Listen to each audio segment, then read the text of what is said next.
कहने का मतलब है सूत जी महाराज समझा रहे हैं शौनकादिक ऋषियों, संसार में जिसका गुरु नहीं होता है उसका उद्धार नहीं होता है। और हमें तो कुल्ले मालूम है कि अपने ग्राम लुखरिया में तो गुरु मंत्र काफी लोग लिए बैठे होंगे, क्योंकि बाबा जय गुरुदेव के शिष्य लोग कन्नौज में ज्यादा है। जिसका गुरु होता है उसका बेड़ा पार हो जाता है। गु माने अंधकार, रू माने होता है प्रकाश।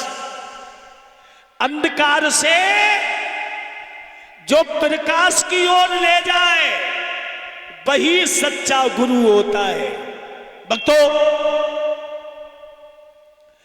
महाराज परीक्षित राजा तो बन गए, राजा बनने के बाद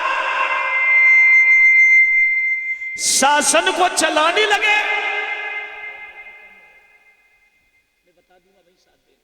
भक्तों, एक दिन महाराज परीक्षित ने सोचा, जब से हमारे बुजुर्ग लोग हमें शासन दे करके गए, उस दिन से हमने जंगल की बिहार भी नहीं की है। महाराज परीक्षित घोड़ा पे सवार होकर के चले। पत्नी ने देखा कि महाराज घर से जा रहे, पूछने लगी, महाराज कहां जा रहे हो? परीक्षित बोले, आज हम जंगल की ओर जा रहे हैं शिकार खेलने। नवल दे ने आरती को किया, एक थाल सजाया। थाल सजाने के बाद पति को घर से विदा किया। परीक्षित घोड़ा पे सवार होकर के चले।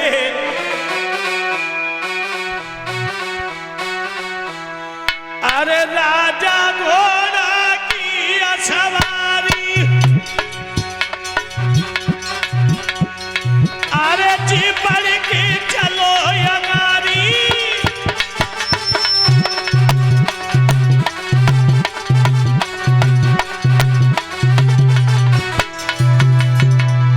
महाराज परीक्षित घोड़ा पे सवार होकर के चले। नवल दे ने पति की आरती की। करने के बाद परीक्षित से बोली, महाराज हम इंतजार देखेंगे, जल्दी लौट करके आना। बोले ठीक है। परीक्षित घोड़ा पे सवार होकर के जंगल के लिए पहुंचे। कुछ आगे बढ़ते जा रहे हैं। जब आगे बढ़ते जा रहे हैं, महाराज उत्तरानंदन परीक्षित क्या देखा? एक गाय है, एक बैल है। एक गाय है, एक बैल है, और एक काला काला इंसान हाथ में लाठी लिए गाय और बैल को मारता हुआ चला आ रहा है। और जब मारता हुआ चला आ रहा है, गाय अपने मुंह से कुछ शब्द निकल रहे थे, चिल्ला रही थी, बुरी तरीका से चिल्ला रही है। कौन है आज मेरी लाज बचाने आए, धर्म के नाम पे बलिदान चढ़ाने आए, डूबती नाव को जो हाथ लगाने आए। गाय रमा रमा के चिल्ला रही थी, कोई मेरी आवाज सुनता हो तो हमारी रक्षा करिए। हमारी रक्षा कोई आवाज सुनता हो। और ये करुण आवाज महाराज परीक्षित के कानों में पड़ गई। परीक्षित के कानों में जब पड़ी, घोड़ा से उतर के नीचे आए, आगे से रास्ता को घेर लिया। गाय रमा रही है, बैल है, उसके 3 पैर टूट चुके थे, सिर्फ एक पैर बचा हुआ था। हाथ में तलवार लेकर के चिल्ला करके बोले, अरे कौन है रे तू जो हमारे शासन में गाय और बैल को सता रहा है? और जब ये कहा कि तू कौन है जो हमारे शासन में गाय और बैल को सता रहा है, तलवार ले ली महाराज परीक्षित ने। गाय से पूछा तुम कौन हो? गाय अपने शब्दों में रमाती हुई बोली, मैं पृथ्वी हूं। संसार के लोग मुझे मां कह करके चिल्लाते हैं। बैल से पूछा तुम कौन हो? बैल कहने लगा है, मेरा नाम धर्म है। 3 पैर टूट चुके हैं, एक पैर बचा हुआ है सिर्फ। उस काले काले इंसान से पूछा तुम कौन हो? कहने लगे महाराज मेरा ही नाम तो कलयुग है। धर्म धरनी में समाई गयो रे, पाप दुनिया में छाई रहो रे। धर्म धरनी में समाई गयो रे। धन्य है हे कलयुग महाराज, तेरे शासन में सब कुछ क्या हो रहा है? क्या हो रहा है? अरे ये कोई धरती मां है। आज अगर धर्म नहीं होता परीक्षित, तो दुनिया नहीं होती। ये धर्म के ही खातिर हम और तुम सामने बैठे हुए। कुछ दिन पहले एक बीमारी आई देखी ना, जिसे कोरोना बोला गया था। घर में से निकलना मुश्किल हो गया। कोरोना आया और चला गया। पर जाने से पहले हमें एक सबक सिखा के चला गया था। ये बता के चला गया था कि कौन अपना था और कौन पराया था। वो ये भी बता के चला गया कि बेटा पिता को पहचानने से इनकार कर रहा था, ये मेरा बाप नहीं है।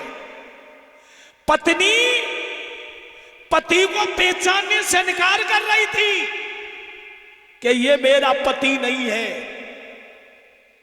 शादी होकर के जब घर आई तो बड़े बड़े लंबे वायदा कर रही, छोड़ेंगे नहीं हम साथ साजन मरते दम तक। मरते ही दम नहीं, 7 जन्मों की कसम खा रही थी। और जब पति को कोरोना हैगा तो कमरा में बंद कर दो, ना समझे रोटी खावे तो खा लेना परो रहे। देखू ना नहीं कहां चले गए वो रिश्ता, कहां चले गए वो वायदा। बारे कलयुग महाराज। अभी सोशल मीडिया पे वायरल हो रही है लड़की मेरठ की। उसने अपने आदमी को काट के ड्रम में ही बंद कर दो, पति को मार दिया और 15 टुकड़े करके किसी गैर के साथ फरार हो गई, पकड़ी भी गई। धर्म धरनी में समाई रहो रे, पाप दुनिया में छाई रहो रे। बहन भानजी दरवाजे आ गई, कहूं साड़ी आड़ी ना लेनी पड़े। और सारी आ गई है दैया, फिर विधूना को बाजार भी करवाए रहो, जो लेनो सो एक बार में खरीद ले। क्या होने वाला है? अगर पृथ्वी पर यह धर्म नहीं होता तो पृथ्वी पलट जाती। भक्तों, कहने का मतलब है परीक्षित ने हाथ में तलवार ली। परीक्षित उसे कहते हैं जो दूसरों की रक्षा करने वाला हो, उसे ही तो परीक्षित कहते हैं। परीक्षित ने तलवार खींची और तलवार खींच करके बोले, तेरी हिम्मत कैसे हो गई हमारे शासन में? जो गाय और बैल को सता रहा है। गाय से पूछा तुम कौन हो? तो गाय बोली, मुझे पृथ्वी रूप से जाना जाता है। धर्म कहने लगा, मुझे संसार के लोग धर्म कह के बुलाते हैं। कलयुग से पूछा, तू हमारे राज्य में क्यों आया? हमारे शासन को छोड़ के चला जा। कलयुग कहने लगा है, महाराज चला तो जाऊंगा,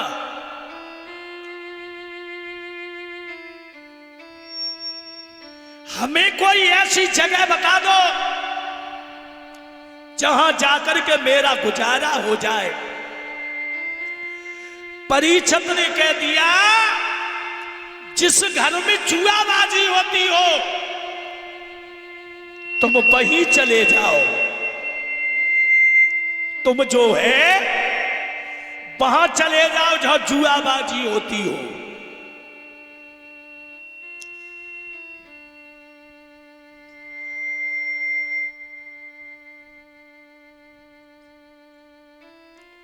परीक्षित देखा होगा, जहां जुआ होता है वहां विनाश की सीढ़ी लग जाती है। और देखा होगा, कहीं जुआ हो रहा है, पुलिस आ जाए तो हमन तो जहां तक देखी कि खेले में आए तो कम पकड़े जाता है, और जो देखता है वे ही ज्यादा पकड़े जाता है। क्योंकि जितना पाप खेलने वालों का है उतना ही पाप देखने वालों का है। कलयुग से कह दिया, जिस जगह जुआ होता हो वहां चले जाओ।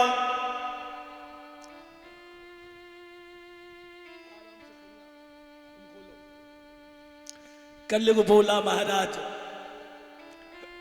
चला तो जाऊंगा, जब मेरा परिवार बढ़ेगा तो मेरी गुजर नहीं होगी, कोई और जगह को बता दो।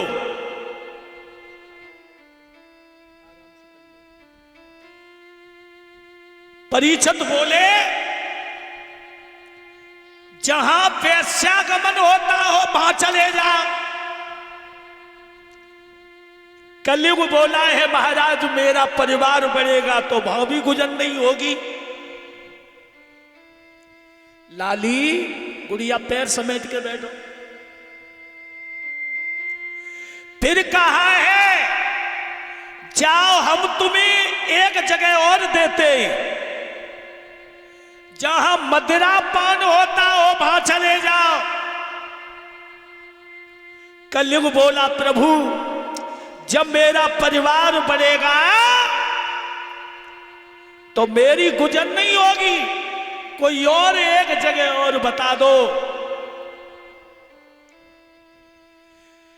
परीक्षित ने कह दिया, जहां सोने चांदी के भंडार हो वहां चले जाओ।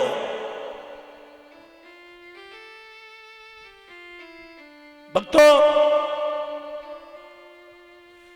जब ये कहा कि सोने चांदी के भंडार भरे हो वहां चले जाओ, परीक्षित के सर पे वही मुकुट लगा हुआ था जरासंध वाला। कलयुग ने उसी मुकुट में निवास कर लिया और निवास करने के बाद आगे बढ़े। एक हिरन के पीछे भोला दौड़ा दिया, मगर हिरन तो नजर नहीं आया। जंगल में प्यास लगने लगी, पहुंच गए महात्मा समीप ऋषि के आश्रम पे। आवाज लगाई है, बाबा जी हमें प्यास लग रही है।